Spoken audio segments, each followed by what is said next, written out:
यार success point में आपका स्वागत है। आज कक्षा 10 की जो सामाजिक की पाठ्य पुस्तक है इतिहास वाली, उसका सेकंड चैप्टर भारत में राष्ट्रवाद को, जो कि आप किताब में अगर पढ़ने जाते हैं तो 20 से 21 पेज, 24-25 पेज का लगभग पाठ है ये। और इसको मैंने 4 पेज के अंदर समेट दिया है। और इसके अलावा कोई भी महत्वपूर्ण फैक्ट बचता नहीं है जो आपको परीक्षा की दृष्टि से छूट जाएगा। ठीक है, तो सभी कुछ इसमें इंक्लूडेड है। तो इतना अगर आपको इस पाठ के बारे में याद है तो आप एक अच्छी स्थिति में रहेंगे। ठीक है, चलिए पाठ को स्टार्ट करते हैं।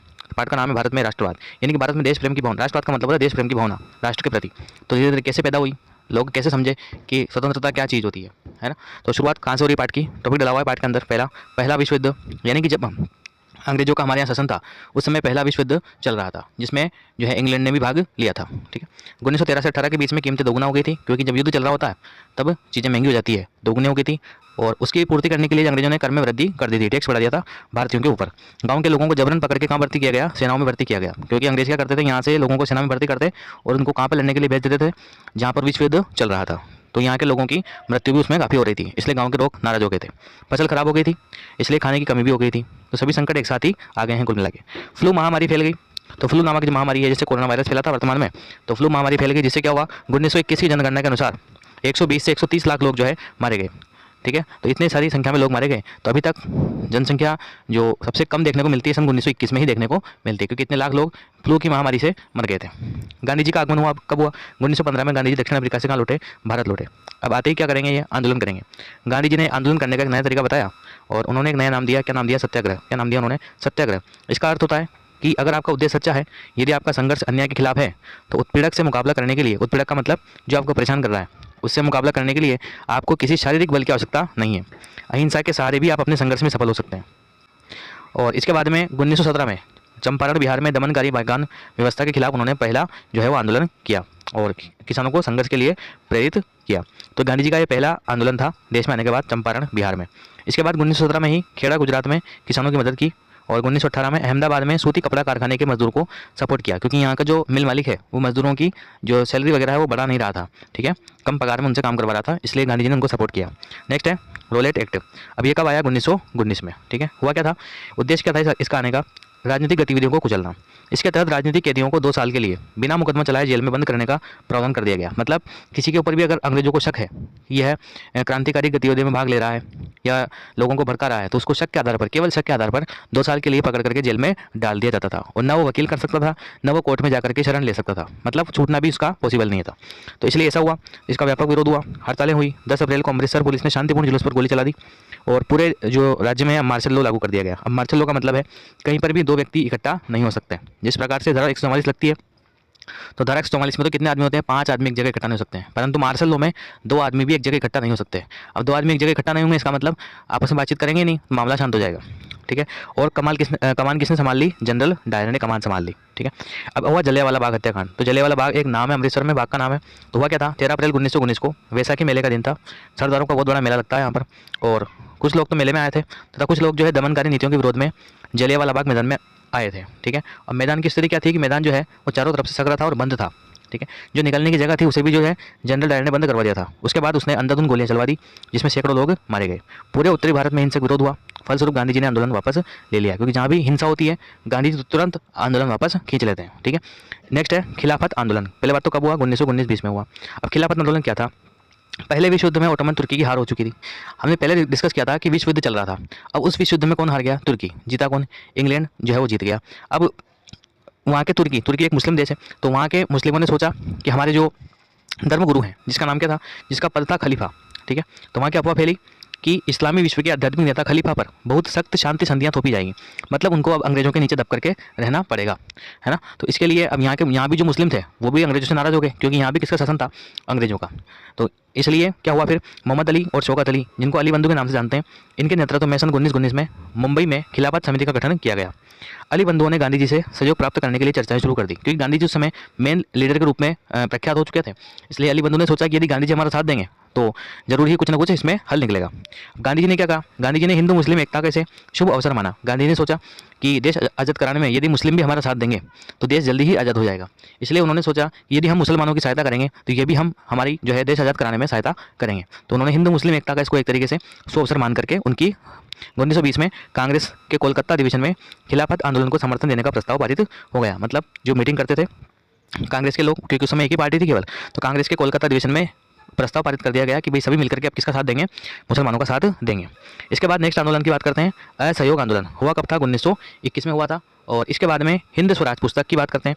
तो हिंद स्वराज पुस्तक किसने लिखी, पहले बात तो गांधी जी ने लिखी। कब लिखी, 1909 में लिखी। और इस पुस्तक के माध्यम से गांधी जी ने बताया कि महात्मा गांधी ने कहा था कि भारत में ब्रिटिश शासन भारतीयों के सहयोग से चल रहा है, क्योंकि यहाँ के जो सैनिक थे वो सभी यहीं के थे। अंग्रेज इतने थोड़ी आए थे विदेश से कि भाई पूरे देश पर शासन चला लेंगे, सेना व्यवस्था पुलिस वगैरह सब उनकी रह जाएगी। तो यहीं के लोगों से वो यहीं के लोगों को मरवा रहे। ठीक है, सरकार द्वारा दी गई पदवियों को लौटाना। अब इस आंदोलन में क्या क्या किया गया, तो सरकार ने जिन जिन भी प्रतिष्ठित व्यक्तियों को पदवियां दे रखी थी उन्होंने पदवियों को लौटा दिया। सरकारी नौकरियां, सेना, पुलिस, अदालतों, विधायी परिषदों, स्कूलों, विदेशी वस्तुओं का बहिष्कार करना, ये सारे काम किए गए। विदेशी वस्तुओं का बहिष्कार कर दिया गया। स्कूलों से विद्यार्थी छोड़ दिए गए, मतलब विद्यार्थी स्कूल नहीं गए, है ना। पुलिस से त्यागपत्र दे दिया। सरकारी नौकरियों से लोगों ने त्यागपत्र दे दिया।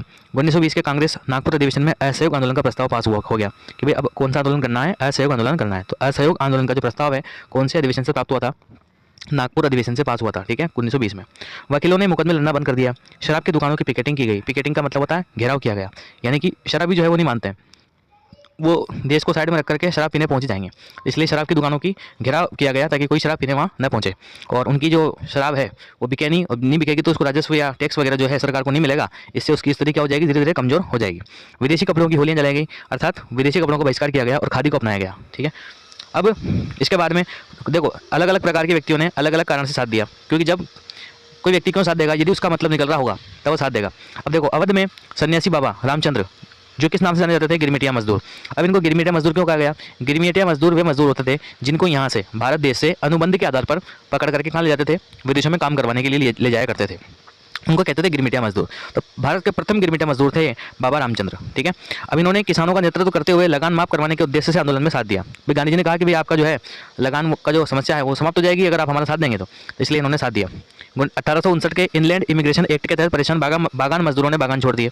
अब ये भी परेशान थे, कौन सा, क्योंकि अंग्रेजों ने कौन सा एक्ट लगा रखा था, इनलैंड इमिग्रेशन एक्ट। इसके तहत क्या होता था कि जो बागान में काम करने वाले मजदूर हैं उनको अपने घर पर जाने की जो है बिल्कुल भी अनुमति नहीं थी। उनको जो है बागान में रहना पड़ता था और वहीं पर खाना पीना सोना सब काम वहीं पे करना पड़ता था, और कुछ विशेष परिस्थितियों में ही उनको घर जाने की छूट दी जाती थी। तो इस नियम के कारण से वे भी परेशान थे, इसलिए उन्होंने अंग्रेजों को खदेड़ने के लिए आंदोलन में भाग ले लिया और साथ दिया। ठीक है, अब आंदोलन असफल क्यों हो गया, इसके क्या कारण रहे, तो पहला तो खादी कपड़ा महंगा था, क्योंकि जब विदेशी वस्तुओं का बहिष्कार कर दिया गया तो खादी को अपनाया गया। अब खादी कपड़ा कैसा था, अत्यंत महंगा था, तो आम आदमी, छोटा आदमी, गरीब आदमी उसको पहन नहीं सकता, तो इसलिए धीरे धीरे क्या होगा, आंदोलन विफल हुआ। ब्रिटिश संस्थाओं के स्थान पर वैकल्पिक भारतीय संस्थानों की जरूरत थी। अब जैसे मान लो आपने कहा कि स्कूलों का बहिष्कार कर दिया गया, तो सभी स्कूल अंग्रेजों के अधीन थे। अब भारतीयों के स्कूल कहाँ हैं, तो बच्चे ज़्यादा दिन तक तो घर पर बैठ नहीं सकते हैं, इसलिए भी धीरे धीरे फिर वापस बच्चे स्कूलों में दिखने लग गए। वकील अदालतों में चले गए, जिन्होंने त्यागपत्र दिया था वो दोबारा नौकरियों में ज्वाइन हो गए। तो इस प्रकार की समस्या होगी, इसलिए आंदोलन विफल हो गया। नेक्स्ट है सबसे महत्वपूर्ण कारण, चोरी चोरा कांड। ठीक है, सन कब हुआ, फरवरी 1922 के अंदर हुआ था, और ये जगह कहाँ पड़ती है, उत्तर प्रदेश के गोरखपुर जिले में पड़ती है। तो गोरखपुर में स्थित चोरी चोरा बाजार में गुजर रहा एक शांतिपूर्ण जुलूस पुलिस के साथ हिंसक टकराव में बदल दिया गया, जिससे प्रदर्शनकारियों ने पुलिस थाने में आग लगा दी। मतलब क्या हुआ, जुलूस निकाल रहा था, कुछ जुलूस में कुछ ऐसे भी आते हैं जो उन्होंने पुलिस से हिंसक टकराव हो गया, मतलब बातचीत कहा सुनी हो गई, तो उन्होंने गुस्से में क्या करा, थाने में आग लगा दी और 22 पुलिसकर्मियों को जिंदा जला दिया गया। अब गांधी थे अहिंसा के पुजारी, उन्होंने कहा हिंसा हो गई और आंदोलन तत्काल उन्होंने आंदोलन वापस ले लिया। ठीक है, और इस प्रकार से ये सभी कारण थे जो आंदोलन विफल रहा। इस घटना के बाद गांधी ने आंदोलन स्थगित कर दिया, वापस ले लिया। नेक्स्ट है बारदोली सत्याग्रह, कब हुआ, 1928 में हुआ। तो इसके बारे में आपको केवल इतना ध्यान रखना है कि नेतृत्व किसने किया, वल्लभ भाई पटेल ने किया, और यहीं की महिलाओं ने जो है वल्लभ भाई पटेल को सरदार की उपाधि दी थी, क्योंकि अपन कहते हैं ना सरदार वल्लभ भाई पटेल, तो सरदार की उपाधि यहीं की महिलाओं ने इनको दी थी।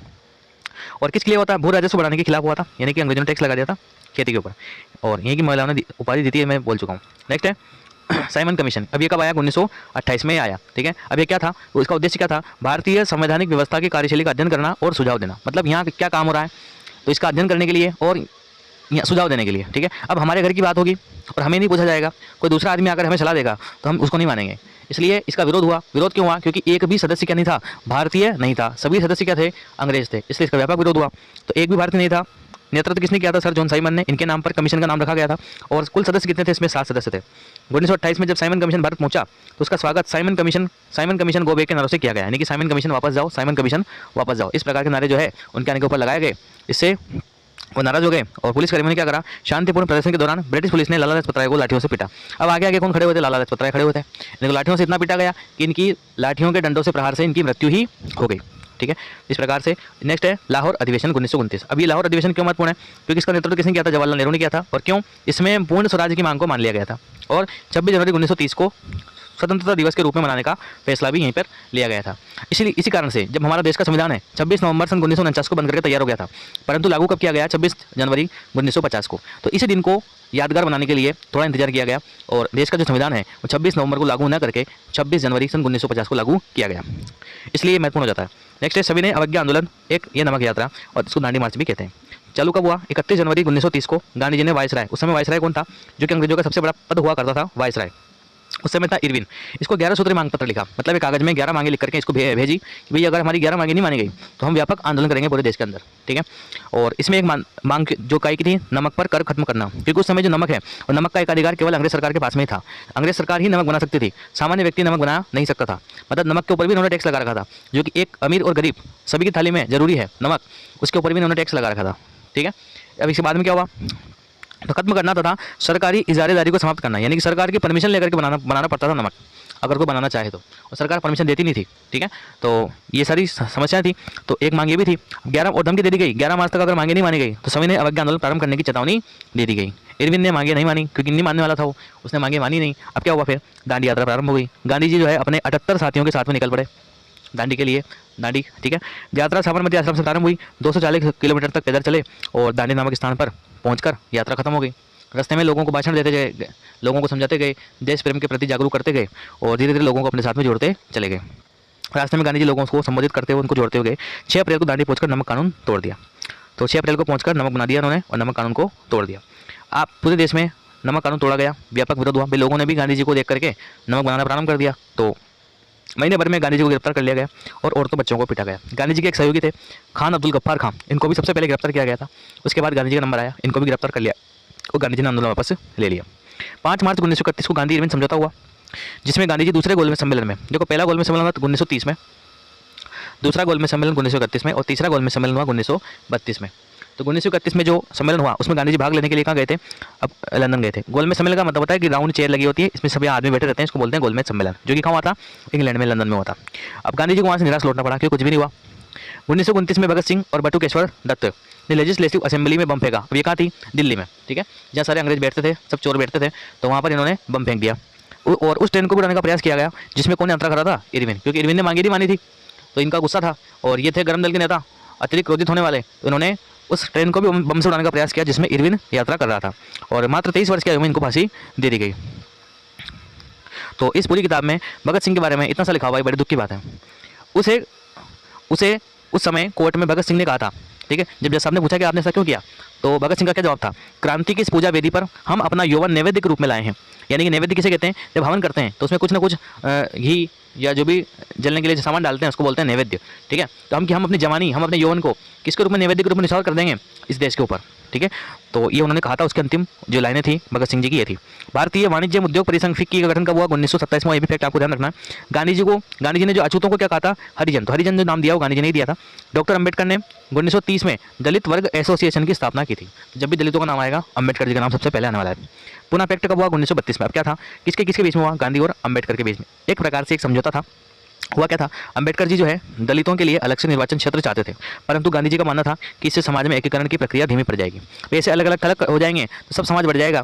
आज ये मांग करेंगे, कल दूसरा समाज मांग करेगा और समाज में जो एकीकरण की भावना है, यानी कि एकता की जो भावना है, वो धीरे धीरे समाप्त हो जाएगी। इसलिए गांधी नाराज थे और गांधी जी की जब बात अंबेडकर ने नहीं मानी तो गांधी जी आमरण अनशन पर बैठ गए थे, ठीक है, भूख हड़ताल कर दी उन्होंने। और अंतिम रूप से फिर जो है लोगों ने समझाया, कांग्रेस के जो वरिष्ठ जन थे उन्होंने अंबेडकर जी को समझाया और अंबेडकर जी ने अंतिम रूप से जो है गांधी जी की राय मान ली, ठीक है।